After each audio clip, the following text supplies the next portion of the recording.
எல்லாருக்கும் வணக்கம். இது உங்கள் study with Darshini YouTube channel. நம்ம இந்த வீடியோவில் June 24th today current affairs வந்து பார்க்க போகிறோம். அதுக்கு முன்னாடி எஸ்டர்டே கரண்ட் அஃபேர்ஸ் வந்து ரிவிஷன் பார்த்துட்டு ஸ்டார்ட் பண்ணலாம். ஸோ நெக்ஸ்ட் பார்த்தீங்கன்னா இப்போது செப்டம்பரில் வந்து எக்ஸாம் குரூப் 1 எக்ஸாம் சொல்லிட்டு அறிவிச்சிட்டாங்க. குரூப் 1 நோட்டிஃபிகேஷன் அப்படின்னு சொல்லிட்டு ரிலீஸ் ஆயிடுச்சு. ஸோ நம்ம சேனலில் வந்து குரூப் 1 கிளாஸஸ் அப்படிங்கிறது ஆல்ரெடி போயிட்டுருக்கு. எக்கனாமிக் வந்து திங்கக்கிழமை வந்து மெயின் கிளாஸஸ் அப்படிங்கிறது ஸ்டார்ட் ஆகுது. பாலிட்டி கிளாஸஸ் போயிட்டுருக்கு. குரூப் 1 கிளாஸஸ் நீங்கள் ஜாயின் பண்ணணும், ப்ரிலிம்ஸ் கம்ஸில் ஜாயின் பண்ணணும் அப்படின்னா டிஸ்கிரிப்ஷனில் காண்டாக்ட் நம்பர் இருக்குது, அந்த நம்பருக்கு காண்டாக்ட் பண்ணி கேட்கலாம். குரூப் 4க்கும் கிளாஸஸ் வந்து ஸ்டார்ட் ஆகுது நெக்ஸ்ட் மந்த் ஜூலைலேருந்து. அதை பற்றி டீட்டெயிலும் இருக்குது, ப்ளஸ் டெஸ்ட் பேட்ச் பற்றி டீட்டெயிலாம் டிஸ்கிரிப்ஷனில் இருக்குது, செக் பண்ணி பார்த்துக்கோங்க. இப்போ நம்ம எஸ்டர்டே கரண்ட் அஃபேர்ஸ் வந்து ரிவிஷன் பார்த்துட்டு ஸ்டார்ட் பண்ணலாம். 23rd June current affairs revision. First question, WhatsApp தகவல் பரிமாற்ற தளத்தின் உலகளாவிய தலைமைச் செயல் அதிகாரியாக நியமிக்கப்பட்டுள்ளவர் யார்?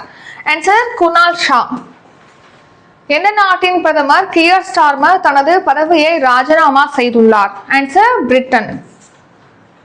ராணுவத்திற்காக AH-64E அப்பாச்சி தாக்குதல் ஹெலிகாப்டர்களை வாங்க இந்தியா எந்த நாட்டுடன் ஒப்பந்தம் மேற்கொண்டுள்ளது? Answer America. YD-1 சக்கர நாற்காலியை எந்த IIT உருவாக்கியுள்ளது? ஆன்சர் IIT மெட்ராஸ் வந்து உருவாக்கியிருக்க. சிங்கப்பெண் சிறப்பு அதிரடி படையை அவசர காலங்களில் விரைவாக தொடர்பு கொள்ள தமிழக அரசு அறிவித்துள்ள பிரத்யேக இலவச தொலைபேசி எண் எது? ஆன்சர் 1091. 2026ஆம் ஆண்டு கான்குவெஸ்ட் ராணுவ பயிற்சியின் 23வது பதிப்பு எந்த நாட்டில் நடைபெற்றது? ஆன்சர் மங்கோலியால நடைபெற்றிருக்கு. 23rd edition. பெரியார் அணை எந்த மாநிலத்தில் அமைந்துள்ளது? ஆன்சர் கேரளால அமைச்சிருக்கு. ஜான் பென்னிகுயிக் தான் இதை கட்டியிருப்பாங்க. நதிநீர் தீர்ப்பாய சட்டம் எந்த ஆண்டு இயற்றப்பட்டது? ஆன்சர் 1956ஆம் ஆண்டு இயற்றப்பட்டது. இந்தியாவின் சாலிசிட்டர் ஜெனரலாக நியமிக்கப்பட்டுள்ளவர் யார்? Answer Tushar Mehta. ISSF junior உலகக்கோப்பை துப்பாக்கியுறுதல் சாம்பியன்ஷிப் போட்டியில் பிரீத்தம் கேந்திரே என்ன பதக்கத்தை வென்றுள்ளார்? ஆன்சர் தங்க பதக்கத்தை வென்றுள்ளார். சர்வதேச ஒலிம்பிக் தினம் எப்போது அனுசரிக்கப்படுகிறது? ஆன்சர் ஜூன் 23rd வந்து செலிப்ரேட் பண்றோம். ஐக்கிய நாடுகள் பொது சேவை தினம் எப்போது அனுசரிக்கப்படுகிறது? ஆன்சர் ஜூன் 23rd தான் இதுவும் செலிப்ரேட் பண்றோம். இப்போ வந்து டுடே கரண்ட் அஃபேர்ஸ் பார்க்கலாம். June 24th current affairs. So அதுக்கு முன்னாடி நம்ம ஒரு குவாட் பார்த்துட்டு விவேகானந்தர் அவர்கள் சொன்ன ஒரு குவாட் தான் பார்க்க போறோம். கவனிங்க. So arise, awake and stop till the goal is reached. அதாவது அண்ட் நாட் ஸ்டாப், இப்போ எழுந்திரு விழிந்திரு, அந்த இலக்கை அடையும் வரைக்கும் நம்ம விழிச்சிருக்கணும் அப்படின்னு சொல்லிட்டு விவேகானந்தர் இந்த குவாட்ல சொல்றாங்க. எப்போதுமே ஒரு கோல் வச்சிருக்கோம் அப்படின்னா எப்போதுமே விழிப்போட அந்த கோல் ரீச் பண்ற வரைக்கும் எப்போதுமே கிவ் அப் பண்ணாம நம்ம அந்த கோலை நோக்கி நகர்ந்து கொண்டே இருக்கணும் அப்படின்னு சொல்லி ஒரு கான்ஃபிடென்டோட இருக்கணும் அப்படின்னு சொல்லி இந்த குவாட்ல வந்து விவேகானந்தர் சொல்றாங்க. இப்போ டுடே கரண்ட் அஃபேர்ஸ் பார்க்கலாம். ஃபர்ஸ்ட் வந்து தமிழ்நாடு ஸ்கீம் டாபிக்ல இருந்து பார்க்குறோம். தாய்மாமன் தங்க மோதிர திட்டம் எந்த நாளில் தொடங்கப்பட உள்ளது? ஆன்சர் செப்டம்பர் 15ஆம் தேதி. ஸோ இப்போ அண்ணாவுடைய பிறந்த நாள் இருக்கு இல்லையா, பேரறிஞர் அண்ணா, அவருடைய பிறந்த நாளையொட்டி செப்டம்பர் 15ஆம் தேதி தாய்மாமன் தங்க மோதிரம் அப்படிங்கிற திட்டமானது தொடங்க போறாங்க. அதாவது பிறந்த குழந்தைகளுக்கு பாத்தீங்கன்னா தாய்மாமன் சீர் பண்ணுவாங்க இல்லையா, அந்த மரபின் படி தமிழ்நாடு கவர்மெண்ட் வந்து பிறந்த குழந்தைகளுக்கு தங்க மோதிரம் அப்படிங்கிறது வழங்க போறாங்க. அதுவும் கவர்மெண்ட் ஹாஸ்பிட்டல்ல பிறந்த குழந்தைகளுக்கு. இப்போ இந்த வருஷம் ஜூன் 22லேருந்து அரசு மருத்துவமனைகள்ல பிறக்கக்கூடிய குழந்தைகளுக்கு பாத்தீங்கன்னா தாய்மாமன் தங்க மோதிர திட்டத்தின் கீழ் மோதிரம் அப்படிங்கிறது 1 கிராம் தங்க மோதிரம் அப்படிங்கிறது கொடுக்க போறாங்க. ஸோ இது எப்பயிலேருந்து பிறக்கக்கூடிய குழந்தைகளுக்கு பொருந்தும் அப்படின்னா இந்த வருஷம் ஜூன் மாசம் 22ஆம் தேதி வரைக்கும் பிறக்கக்கூடிய அந்த குழந்தைகளுக்கு பொருந்தும். எவ்வளவு கோடி ஒதுக்கீடு செய்யறாங்க இந்த ஸ்கீமுக்குன்னா 755.83 கோடி ரூபாய் வந்து இந்த ஸ்கீமுக்கு ஒதுக்கீடு செய்யறாங்க. லான்ச் பண்றது செப்டம்பர் 15. யாருடைய பிறந்த நாள்னா அண்ணாவுடைய பிறந்த நாளை ஒட்டி தான் செப்டம்பர் 15ல இந்த ஸ்கீமை வந்து லான்ச் பண்றாங்க. So next question, appointment. கீழ்கண்ட எந்த துறையின் இணையமைச்சர் ஜார்ஜ் குரியன் தனது பதவியை ராஜினாமா செய்துள்ளார்? ஆன்சர் சிறுபான்மை நலத்துறை இணையமைச்சராக இருந்த ஜார்ஜ் குரியன் வந்து அவருடைய பதவியை ராஜினாமா பண்ணிட்டாரு. ஸோ இவர் தான் அந்த ஜார்ஜ் குரியன். இன்னொன்று வந்து இந்த கேபினட்டை மாற்றி அமைக்க போறாங்க அப்படின்னும் நியூஸ்ல வந்து தெரிவிக்கிறாங்க. ஸோ மத்திய சிறுபான்மையினர் விவகாரங்கள் மற்றும் மீன்வளத்துறை அமைச்சரான ஜார்ஜ் குரியன் வந்து இப்போ அவருடைய பொறுப்புலேருந்து ராஜினாமா பண்ணிட்டாரு. ஸோ இப்போ ராஜினாமா பண்றாங்க அப்படின்னா அவங்களுடைய ராஜினாமா கடிதத்தை யார்கிட்ட கொடுப்பாங்க அப்படின்னா பிரசிடென்ட்டை தான் கொடுப்பாங்க. ஸோ இதுவே வந்து ஸ்டேட்ல உள்ள மினிஸ்டர் வந்து ராஜினாமா பண்றாங்க அப்படின்னா கவர்னர்கிட்ட கொடுப்பாங்க. ஸோ இதை பத்தி சொல்லக்கூடிய ஆர்டிகல் என்ன அப்படின்னா ஆர்டிகல் 75ல சப்கிளாஸ் 2 படி மினிஸ்டர் வந்து பிரசிடென்ட் கிட்ட அவங்களுடைய ராஜினாமா கடிதத்தை கொடுக்குறாங்க.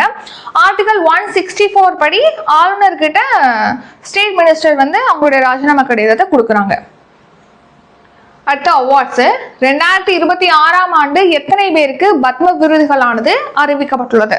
ஆன்சர் 131 பேருக்கு வந்து பத்ம விருதுகள் அப்படிங்கிறது இந்த வருஷம் அறிவிச்சிருக்காங்க. பத்ம விருதுகள் அப்படிங்கிறதுனா நம்ம நாட்டில் குடிமக்களுக்கு வழங்கக்கூடிய உயரிய விருதுகள். ஸோ 2வது உயரிய விருது பத்ம விபூஷன், பத்மபூஷன் 3வது உயரிய விருது, பத்மஸ்ரீ 4வது உயரிய விருது. இதுல 131 பேருக்கு அறிவிச்சிருக்காங்க இல்லையா, 5 பேருக்கு பத்ம விபூஷன் கொடுத்திருக்காங்க. அதே மாதிரி 13 பேருக்கு பத்ம பூஷன் கொடுத்திருக்காங்க. நெக்ஸ்ட் 113 பேருக்கு பத்மஸ்ரீ.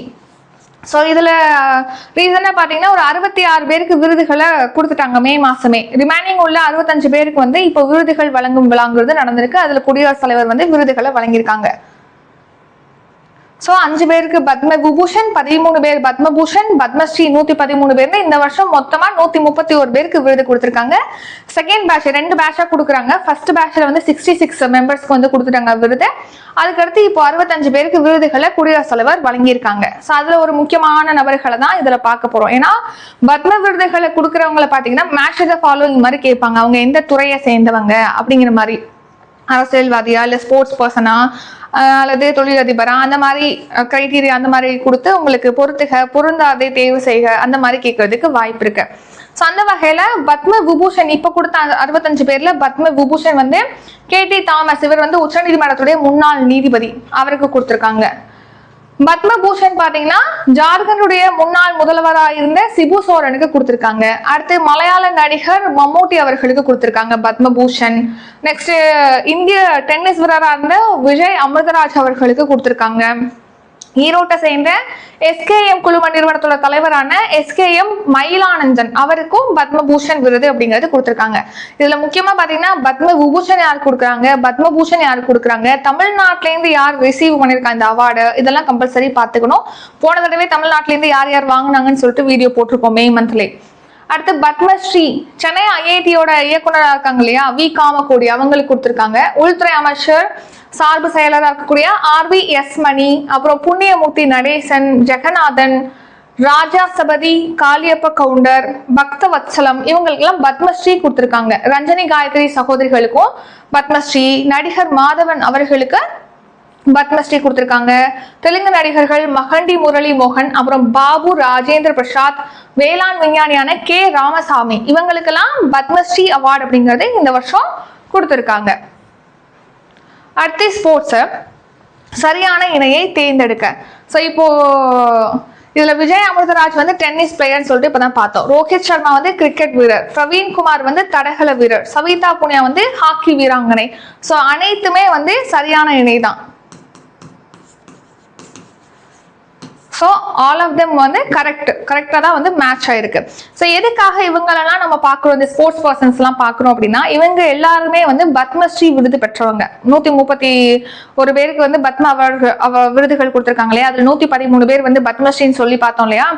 9 பேர் இருக்காங்க இல்லையா ஸ்போர்ட்ஸ்ல இருந்து 9 பேருக்கு விருது வழங்கப்பட்டிருக்கு. அதுல வரவங்க தான் ஸ்போர்ட்ஸ் பர்சன் தான் இவங்க 4 பேருமே. ஸோ அப்போ ஸ்போர்ட்ஸ் பர்சனை பொறுத்த வரைக்கும் அவங்க எந்த விளையாட்டை சேர்ந்தவங்க விருதுகள் பெற்றவங்களை பொறுத்த வரைக்கும் கேட்பாங்க. அதனால பாக்குறோம். விஜய் அமிர்தராஜ் வந்து tennis player, Rohit Sharma cricket, Harman Preet Kaur வந்து கிரிக்கெட், பல்தேவ் சிங் வந்து ஹாக்கி, அப்புறம் பகவந்தாஸ் ராய்கர் இவங்க பந்தலி தற்காப்பு கலை பயிற்சியாளராக இருக்கிறவர், பழனிவேல் வந்து சிலம்ப பயிற்சியாளர், நெக்ஸ்ட் பிரவீன் குமார் தடகள வீரர், சவிதா புனியா வந்து ஹாக்கி வீராங்கனை. ஸோ இதை பார்த்துக்கணும். Next national current affairs. சூரிய ஆற்றல் மின்சார உற்பத்தி திறனில் தமிழ்நாடு எத்தனையாவது இடத்தில் உள்ளது? ஆன்சர் 4th பிளேஸ்ல இருக்கு. சோலார் எனர்ஜி ப்ரொடியூஸ் பண்றதை பொறுத்த வரைக்கும் தமிழ்நாடு வந்து 4வது இடத்துல இருக்கு இந்தியாவிலே வந்து. இப்போ எதுக்காக இதை பத்தி பார்க்கறோம்னா 25,000 மெகாவாட் மின்சாரமானது நம்ம தமிழ்நாட்டில் புதுப்பிக்கத்தக்க ஆற்றல் மூலமா உற்பத்தி செய்யணும் அப்படின்னு சொல்லிட்டு அதுக்கான அந்த நடைமுறைகள், அந்த இன்ஃப்ராஸ்ட்ரக்சர் அப்படிங்கிறது அமைக்க போறாங்க. ஸோ அதுக்காக நிலம் கையகப்படுத்துதல் பணி, நிலத்தை வந்து தேர்வு செய்வதற்கான பணி அப்படிங்கிறது நடக்குது. ஸோ அதனாலதான் அதை பத்தி பாக்குறோம். ஸோ வருஷத்துக்கு பாத்தீங்கன்னா 5000 மெகாவாட் சொல்லி 5 ஆண்டுகள்ல 25,000 மெகாவாட் மின்சாரத்தை புதுப்பிக்கத்தக்க ஆற்றல் மூலமா உற்பத்தி செய்யறதுக்கு டார்கெட் இருக்கு. சூரிய ஆற்றல், காற்றாற்றல், பசுமை ஆற்றல், இதன் மூலமாக மின்சாரம் உற்பத்தி செய்யறது தான் நம்ம வந்து புதுப்பிக்கத்தக்க ஆற்றல் அப்படின்னு சொல்லி நம்ம பாக்குறோம். சேம் அதே தான் இங்கேயும் நம்ம கொடுத்துருப்போம். அடுத்து நேஷனல் கரண்ட் அஃபேர்ஸ். FAO-வின் சோஃபியா 2026 அறிக்கையின்படி நீர்வாழ் விலங்குகள் உற்பத்தியில் இந்தியா உலகில் எத்தனையாவது இடத்தில் உள்ளது?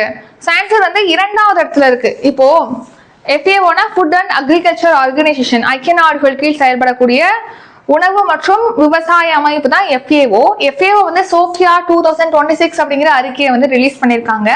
எதுக்காகனா நீர்வாழ் விலங்குகள் உற்பத்தி. நீர்வாழ் விலங்குகள் உற்பத்தினா நம்ம கன்சியூம் பண்றதுக்காக மீன், இறால், நண்டு இந்த மாதிரிலாம் வந்து உற்பத்தி செய்யறாங்க இல்லையா, அதை தான் வந்து நீர்வாழ் விலங்குகள் உற்பத்தின்னு சொல்லி இங்க மென்ஷன் பண்ணியிருக்கோம். சரிங்களா? அந்த உற்பத்தியில உலக அளவுல இந்தியா வந்து 2nd பிளேஸ்ல இருக்கு. ஸோ நெக்ஸ்ட் பார்த்தீங்கன்னா சீனா தான் வந்து முன்னணியில் இருக்கு. 2வது இடத்துல 10.2 மில்லியன் டன் உற்பத்தியோட இந்தியா 2வது இடத்துல இருக்கு. அடுத்து இந்தோனேஷியா இருக்கு, வியட்நாம் வந்து 4th பிளேஸ்ல இருக்கு, வங்கதேசம் வந்து 5வது இடத்துல இருக்கு. இந்த சோஃபியா ரிப்போர்ட்டை பொறுத்த வரைக்கும், FAO ரிலீஸ் பண்ண சோஃபியா ரிப்போர்ட்டை பொறுத்த வரைக்கும் 2024ஆம் ஆண்டு நிலவரப்படி நீர்வாழ் விலங்குகள், அதாவது இந்த மீன், நண்டு, அந்த மாதிரி இறால், இந்த மாதிரி சாப்பிட்றதுக்காக யூஸ் பண்ணக்கூடிய இந்த நீர்வாழ் விலங்குகள் இருக்கு இல்லையா, உயிரினங்கள், அதை உற்பத்தி செய்யறதுல 2nd பிளேஸ்ல 9% பங்களிப்போட இந்தியா இருக்கு. நன்னீர் அமைப்புகள்ல அந்த கிளீன் வாட்டரை பொறுத்த வரைக்கும் பாத்தீங்கன்னா நன்னீர் அமைப்புகள்ல 2.2 மில்லியன் டன் அந்த நீர்வாழ் உயிரினங்களை வந்து உற்பத்தி பண்ணிருக்கீங்க. நீரின் இருக்கு, இதை கேன்சல் பண்ணிக்கோங்க. இந்த நீர்வாழ் உயிரினங்கள்னா நண்டு, மீன் அதெல்லாம் உற்பத்தி செய்யறதுல நம்ம நாடு வந்து 1st பிளேஸ்ல இருக்கு. மொத்தமா பார்க்கும்போது உற்பத்தியில 2nd பிளேஸ், நன்னீர்ல உற்பத்தி செய்யறதுல நம்ம இந்தியா தான் 1st பிளேஸ்ல இருக்கு. நெக்ஸ்ட் மொத்த மீன் வள உற்பத்தி உலக அளவுல அப்படின்னு சொல்லி பார்த்தோம்னா 235 மில்லியன் டன் வந்து உற்பத்தி செஞ்சு சாதனை படைக்கப்பட்டிருக்கு 2024ஆம் ஆண்டுல. உலக அளவுல இந்தியா, சீனா, இந்தோனேஷியா, வியட்நாம், பங்களாதேஷ் இந்த 5 நாடுகள் பாத்தீங்கன்னா இந்த மொத்த உற்பத்தியில 82% பங்களிப்பை வழங்குது. நம்ம இந்தியா வந்து 9% பங்களிப்பு. தனியா பார்க்கும்போது மொத்தமா இந்த 5 நாடு மட்டுமே 82% பங்களிப்பு வழங்குது இந்த நீர்வாழ் உயிரினங்களை உற்பத்தி செய்யறதுல. Next national current affairs. BRICS தேசிய பாதுகாப்பு ஆலோசகர்கள் கூட்டம் எங்கு தொடங்கப்பட்டுள்ளது? Answer new Delhi. இந்த வருஷம் பிரிக்ஸுக்கு யார் தலைமை பொறுப்பை ஏற்றிருக்கா அப்படின்னா நம்ம இந்தியா தான் தலைமை பொறுப்பை ஏற்றிருக்கு. ஸோ அதன்படி இப்போ நேஷனல் செக்யூரிட்டி அட்வைசர்ஸ் இருப்பாங்க இல்லையா, அவங்க வந்து பங்கேற்கக்கூடிய ஒரு மாநாடுங்கிறது நடந்திருக்கு. இதுல சீனாவுடைய வெளியுறவு அமைச்சர் வாங்கி அவருமே பங்கேற்றிருக்காரு. ஸோ இவர் தான் அந்த சீனாவுடைய வெளியுறவு அமைச்சர், அவரும் பங்கேற்றிருக்காரு. பிரிக்ஸ் கூட்டமைப்புல 11 நாடுகள் உறுப்பு நாடுகளா இருக்கு. ஸோ நெக்ஸ்ட் அஜித் தோவல் தான் நம்ம தேசிய பாதுகாப்பு ஆலோசகர். அவர் தலைமையில தான் இந்த கூட்டம் அப்படிங்கிறது நடைபெற்றிருக்கு. ஸோ சேம் அதே தான் இங்கேயும் கொடுத்துருப்போம். நியூ டெல்லியில நடந்திருக்கு. இந்த வருஷம் யார் தலைமை பொறுப்புனா இந்தியா. சம்மிட் 2026ஆம் ஆண்டிற்கான நேட்டோ மாநாடு எங்கு நடைபெற உள்ளது? ஆன்சர் துருக்கி. ஸோ நேட்டோ அப்படிங்கிறது பார்த்தீங்கன்னா நார்த் அட்லாண்டிக் ட்ரீட்டி ஆர்கனைசேஷன், வட அத்லாந்திய ஒப்பந்த அமைப்பு. இதுல வந்து 32 நாடுகள் உறுப்பு நாடுகளா இருக்கு. அமெரிக்கா உள்ளிட்ட நாடுகள் வந்து இதுல உறுப்பு நாடுகளா இருக்கும். ஸோ இந்த வருஷம் யார் வந்து நேட்டோடைய சம்மிட்டை ஹோஸ்ட் பண்றா அப்படின்னா துருக்கி தான் ஹோஸ்ட் பண்ணுது. அடுத்ததான் ஸ்போர்ட்ஸ். சர்வதேச தரத்தில் ஒலிம்பிக் மைதானம் எங்கு அமைக்கப்பட உள்ளது? ஸோ இந்த கொஸ்டின் பார்க்கறதுக்கு முன்னாடி G7 சம்மிட் இப்போ ரீசெண்டா எங்க நடந்துச்சு, யாருடைய தலைமையில அது நடந்துச்சு, இதுக்கான ஆன்சர் கமெண்ட் பண்ணுங்க. இது உங்களுக்கான கொஸ்டின். நெக்ஸ்ட் நம்ம சேனல்ல வந்து குரூப் 1க்கான கிளாஸஸ் வந்து ஸ்டார்ட் ஆகுது, எக்கனாமிக் கிளாஸஸ் ஸ்டார்ட் ஆகுது. ஆல்ரெடி வந்து ப்ரிலிம்ஸ் கம்ஸ் மெயின்ஸ் கிளாஸஸ் வந்து போயிட்டு இருக்கு. ஸோ நியூவா கிளாஸ் ஜாயின் பண்ணணும் அப்படின்னு நினைக்கிறவங்க டிஸ்கிரிப்ஷன்ல அதுக்கான கான்டாக்ட் நம்பர் கொடுத்துருக்கோம். டெஸ்ட் பேட்ச் குரூப் 1க்கு ஸ்டார்ட் ஆகுது. அதர் பேட்சஸும் அதை பத்தி டீட்டெயிலும் டிஸ்கிரிப்ஷன்ல இருக்கு, செக் பண்ணி பார்த்துக்கோங்க. கான்டாக்ட் நம்பர் டிஸ்கிரிப்ஷனுக்கு கால் பண்ணலாம், வாட்ஸ்அப்ல மெசேஜ் பண்ணலாம். கவனிங்க ஸ்போர்ட்ஸ். சர்வதேச தரத்தில் ஒலிம்பிக் மைதானம் எங்கு அமைக்கப்பட உள்ளது? ஆன்சர் திருப்போரூர்ல பாத்தீங்கன்னா சர்வதேச தரத்துல ஒலிம்பிக் மைதானம் அப்படிங்கிறது அமைக்கப்படும். 120 ஏக்கர்ல அமைக்கப்படும் அப்படின்னு சொல்லிட்டு விளையாட்டுத்துறை அமைச்சர் ஆதவ் அர்ஜுனா அவர்கள் இப்போ தெரிவிச்சிருக்காங்க. 120 ஏக்கர்ல திருப்போரூர்ல. ஸோ டுடே கரண்ட் அஃபேர்ஸ் இதோட ஃபினிஷ் ஆகுது. டுடே கரண்ட் அஃபேர்ஸ் வந்து ரிவிஷன் பார்த்துட்டு நம்ம ஃபினிஷ் பண்ணிக்கலாம். 24th June current affairs revision. First question, தாய்மாமன் தங்க மோதிரம் திட்டம் எந்த நாளில் தொடங்கப்பட உள்ளது? ஆன்சர் செப்டம்பர் 15ஆம் தேதி அண்ணாவுடைய பிறந்த நாள் அன்று தொடங்க போறாங்க. கீழ்கண்ட எந்த துறையின் இணையமைச்சர் ஜார்ஜ் குரியன் தனது பதவியை ராஜினாமா செய்துள்ளார்? ஆன்சர் சிறுபான்மையினர் நலத்துறை அமைச்சர் பதவியை ராஜினாமா பண்றாரு. 2026ஆம் ஆண்டு எத்தனை பேருக்கு பத்ம விருதுகள் அறிவிக்கப்பட்டுள்ளது? ஆன்சர் 131 பேருக்கு அறிவிக்கப்பட்டிருக்கு. சரியான இணையை தேர்ந்தெடுக்க. ஸோ எல்லாமே வந்து சரியா தான் பொருந்திருக்கு. ஸோ விஜய் அமிர்தராஜ் வந்து tennis player, Rohit Sharma cricket player, Praveen Kumar தடகள வீரர், சவிதா புனியா வந்து ஹாக்கி பிளேயர். சூரிய ஆற்றல் மின்சார உற்பத்தி திறனில் தமிழ்நாடு எத்தனையாவது இடத்தில் உள்ளது? Answer 4th place. FAO-வின் சோஃபியா 2026ஆம் ஆண்டு அறிக்கையின்படி நீர்வாழ் விலங்குகள் உற்பத்தியில் இந்தியா உலக அளவில் எத்தனையாவது இடத்தில் உள்ளது? ஆன்சர் 2nd பிளேஸ்ல இருக்கு. பிரிக்ஸ் தேசிய பாதுகாப்பு ஆலோசகர்கள் கூட்டம் எங்கு தொடங்கப்பட்டுள்ளது? ஆன்சர் நியூ டெல்லியில ஸ்டார்ட் ஆயிருக்கு. 2026ஆம் ஆண்டிற்கான நேட்டோ மாநாடு எங்கு நடைபெற உள்ளது? ஆன்சர் துருக்கி. சர்வதேச தரத்தில் ஒலிம்பிக் மைதானம் எங்கு அமைக்கப்பட உள்ளது? ஆன்சர் திருப்போரூர்ல 120 ஏக்கர் பரப்பளவுல அமைக்க போறதா ஆதவ் அர்ஜுனா வந்து தெரிவிச்சிருக்காங்க. ஸோ இத்துடன் இன்றைக்கான கரண்ட் அஃபேர்ஸ் வீடியோ நிறைவடைகிறது. இந்த வீடியோ உங்களுக்கு பிடிச்சிருந்தா லைக் பண்ணுங்க, ஷேர் பண்ணுங்க. நம்ம சேனலை நீங்க இன்னும் சப்ஸ்கிரைப் பண்ணலன்னா மறக்காம சப்ஸ்கிரைப் பண்ணிக்கோங்க. நன்றி, வணக்கம்.